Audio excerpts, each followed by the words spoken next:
ಸರ್ಕಾರಿ ಶಾಲೆ ಅಂದ್ರೆ ಸಾಕು ಇತ್ತೀಚಿನ ವರ್ಷಗಳಲ್ಲಿ ಕೆಲ ಪೋಷಕರು ಮೂಗು ಮುರಿಯೋದೇ ಜಾಸ್ತಿ.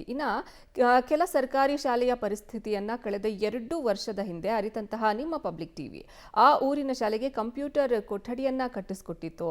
ಅಳಿವಿನಂಚಿನಲ್ಲಿ ಇದ್ದಂತಹ ಶಾಲೆಗೆ ಈ ಕೊಡುಗೆ ಕೊಟ್ಟಂತಹ ಬೆನ್ನಲ್ಲೇ ಇದೀಗ ವಿದ್ಯಾರ್ಥಿಗಳು ಈ ಶಾಲೆಗೆ ಸೇರ್ತಾ ಇರುವಂತಹ ಸಂಖ್ಯೆ ಜಾಸ್ತಿಯಾಗಿದೆ. ಈ ಕುರಿತ ಒಂದು ವರದಿ ಇಲ್ಲಿದೆ. ಅಳಿವಿನಂಚಿನಲ್ಲಿದ್ದ ಸರ್ಕಾರಿ ಶಾಲೆಗೆ ಪಬ್ಲಿಕ್ ಪ್ರೋತ್ಸಾಹ. ಶಾಲೆಗೆ ಕಂಪ್ಯೂಟರ್ ಕೊಠಡಿ ಕಟ್ಟಿಸಿಕೊಟ್ಟಿದ್ದ ನಿಮ್ಮ ಪಬ್ಲಿಕ್. ಸರ್ಕಾರಿ ಶಾಲೆಗೆ ಹೆಚ್ಚಾಯಿತು ಡಿಮ್ಯಾಂಡ್, ಪಬ್ಲಿಕ್ ಇಂಪ್ಯಾಕ್ಟ್. ಎಸ್, ಸರ್ಕಾರಿ ಶಾಲೆ ಅಂದ್ರೆ ಅಲ್ಲಿ ಶಿಕ್ಷಕರ ಸಮಸ್ಯೆ. ಕಂಪ್ಯೂಟರ್ ಇದ್ರೂ ಕೊಠಡಿ ಇರಲ್ಲ, ಶಿಕ್ಷಕರೂ ಇರಲ್ಲ. ಅಳಿವಿನಂಚಿನಲ್ಲಿರುವ ಸರ್ಕಾರಿ ಶಾಲೆಗೆ ತಮ್ಮ ಮಕ್ಕಳನ್ನ ಯಾರು ಕಳಿಸ್ತಾರೆ? ಸ್ವಲ್ಪ ಕಷ್ಟ ಆದ್ರೂ ಪರವಾಗಿಲ್ಲ, ಇಂದಿನ ಪೈಪೋಟಿ ಯುಗದಲ್ಲಿ ಮಕ್ಕಳನ್ನ ಖಾಸಗಿ ಶಾಲೆಗಳಿಗೆ ಸೇರಿಸುವುದೇ ಮುಖ್ಯ ಎಂದು ಅಂದುಕೊಳ್ತಿದ್ದ ಪೋಷಕರು ಇದೀಗ ತಮ್ಮ ಮಕ್ಕಳು ಸರ್ಕಾರಿ ಶಾಲೆಯಲ್ಲೇ ಓದಬೇಕು ಅಂತ ಮುಗಿಬೀಳುತ್ತಿದ್ದಾರೆ. ಎಸ್, ಇಂತಹ ದೃಶ್ಯ ಕಂಡುಬಂದಿದ್ದು ಕೊಡಗು ಜಿಲ್ಲೆಯ ಕುಶಾಲನಗರದ ಸರ್ಕಾರಿ ಶಾಲೆಯಲ್ಲಿ. ಹೌದು, ಕಳೆದ 2 ವರ್ಷಗಳ ಹಿಂದೆ ಈ ಶಾಲೆಯಲ್ಲಿ ಮಕ್ಕಳ ಹಾಜರಾತಿ ಸಂಖ್ಯೆ 244 ಇತ್ತು. ಅಲ್ಲದೆ ಹಲವಾರು ಕಟ್ಟಡಗಳು ದುಸ್ಥಿತಿಯಿಂದ ಕಂಪ್ಯೂಟರ್ ಕೊಠಡಿಯು ಬೀಳುವ ಹಂತಕ್ಕೆ ತಲುಪಿತ್ತು. ಈ ಶಾಲೆಯ ಪರಿಸ್ಥಿತಿ ಕಂಡ ನಿಮ್ಮ ಪಬ್ಲಿಕ್ ಟಿವಿ ಬೆಳಕು ಕಾರ್ಯಕ್ರಮದ ಮೂಲಕ ಶಾಲೆಗೆ ಸುಸಜ್ಜಿತವಾದ ಕಂಪ್ಯೂಟರ್ ಕೊಠಡಿಯನ್ನ ಕೊಡುಗೆಯಾಗಿ ನೀಡಿತ್ತು. ಅಷ್ಟೇ ಅಲ್ಲದೆ ಮಾನ್ಯ ಮುಖ್ಯಮಂತ್ರಿ ಸಿದ್ದರಾಮಯ್ಯ ಅವರು ವರ್ಚುವಲ್ ಉದ್ಘಾಟನೆ ಮಾಡಿ ಸರ್ಕಾರಿ ಶಾಲೆಗೆ ಮಕ್ಕಳ ಹಾಜರಾತಿ ಸಂಖ್ಯೆ ಏರಿಕೆ ಆಗಬೇಕು ಎಂದು ತಿಳಿಸಿದ್ರು. ಪಬ್ಲಿಕ್ ಟಿವಿ ಹಾಗೂ ಶಾಲೆಯ ಶಿಕ್ಷಕರ ಪ್ರಯತ್ನದ ಫಲವಾಗಿ ಇದೀಗ ಈ ಸರ್ಕಾರಿ ಶಾಲೆಗೆ ಕಳೆದ 2 ವರ್ಷದಲ್ಲಿ ಬರೋಬ್ಬರಿ 392 ಮಕ್ಕಳು ಶಾಲೆಗೆ ದಾಖಲಾಗಿದ್ದಾರೆ. ಅಲ್ಲದೆ ಕುಶಾಲನಗರ ಸುತ್ತಮುತ್ತಲಿನ ಪೋಷಕರು ತಮ್ಮ ಮಕ್ಕಳನ್ನ ಸೇರಿಸಲು ಮುಗಿಬೀಳುತ್ತಿದ್ದಾರೆ. ಸರ್ಕಾರಿ ಶಾಲೆಗೆ ದಾಖಲಾತಿ ಬಗ್ಗೆ ತುಂಬ ಪ್ರೋತ್ಸಾಹ ಕೊಡೋಕ್ಕೆ ಅಂತ ಒತ್ತಾಯ ಮಾಡ್ತಾ ಇದ್ದೀವಿ. ಈಗ ಹೆಚ್ಚು ಪೋಷಕರು ಬರ್ತಾ ಇದ್ದಾರೆ.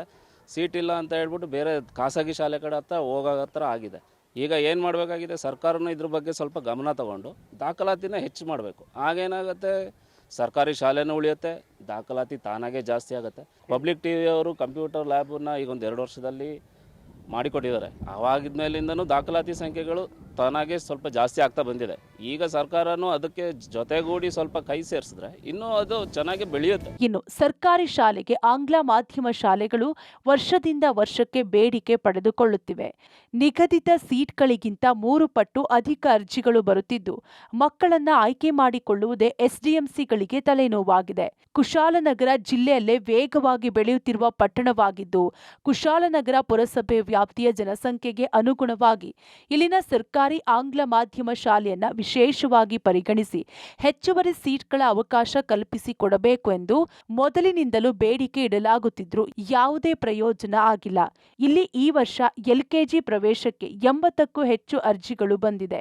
ಇರುವ 30 ಸೀಟ್ಗಳನ್ನು ಯಾವ ಮಾನದಂಡದ ಮೇಲೆ 80 ಅರ್ಜಿಗಳಲ್ಲಿ ಆಯ್ಕೆ ಮಾಡುವುದು ಎನ್ನುವುದರ ಬಗ್ಗೆ ಎಸ್ಡಿಎಂಸಿ ತಲೆ ಕೆಡಿಸಿಕೊಂಡಿದೆ. ಕಳೆದ 2 ವರ್ಷಗಳ ಹಿಂದೆ ನಮಗೆ ಪಬ್ಲಿಕ್ ಟಿವಿಯಿಂದ ಒಂದು ಬಿಲ್ಡಿಂಗ್ ಕೊಟ್ಟಿದ್ದಾರೆ. ಸುಸಜ್ಜಿತ ಕಂಪ್ಯೂಟರ್ ಕೊಠಡಿ ಮತ್ತು ಸ್ಮಾರ್ಟ್ ಕ್ಲಾಸ್ಗೆ ಅವಕಾಶ ಆಗುವಂಥ ಒಂದು ಬಿಲ್ಡಿಂಗ್ ಕೊಟ್ಟಿದ್ದಾರೆ. ಅಂದಾಜು 180 ವರ್ಷ ಇತಿಹಾಸ ಇರೋ ಈ ಶಾಲೆಯಲ್ಲಿ ನಮಗೆ ಸ್ಟ್ರೆಂತ್ ದಿನ ದಿನ ಕಡಿಮೆ ಆಗಿತ್ತು. ಇತ್ತೀಚಿನ ದಿನಗಳಲ್ಲಿ ಸರ್ಕಾರಿ ಶಾಲೆಗೆ ಪೋಷಕರು ಜಾಸ್ತಿ ಬರ್ತಾರೆ. ಏನಕ್ಕೆ ಅಂತ ಹೇಳಿದ್ರೆ ಕೊಡುಗೈ ದಾನಿಗಳು ಈಗ ನಿಮ್ಮ ಇದರಿಂದ ನಮಗೆ ಒಂದು 10 ಲಕ್ಷದ ಕೊಠಡಿ ಕೊಟ್ಟಿದ್ದಾರೆ, ಸ್ಮಾರ್ಟ್ ಕ್ಲಾಸ್, ಮತ್ತು ನಮಗೆ ಶಾಲೆಗೆ ಉನ್ನತ ಮಟ್ಟದ ಶಿಕ್ಷಣ ನೀಡ್ತಾ ಇದ್ದೀವಿ. ಕ್ವಾಲಿಟಿ ಎಜುಕೇಷನ್ಗೋಸ್ಕರ ಲಾಸ್ಟ್ 2 ವರ್ಷದ ಹಿಂದೆ ಸ್ವಲ್ಪ ಕಡಿಮೆ ಇತ್ತು ಇದು ಅಡ್ಮಿಷನ್ಸ್ ಎಲ್ಲ. ಈಗ ನಮಗೆ 375 ಸ್ಟಿಲ್ ಇದಿದೆ.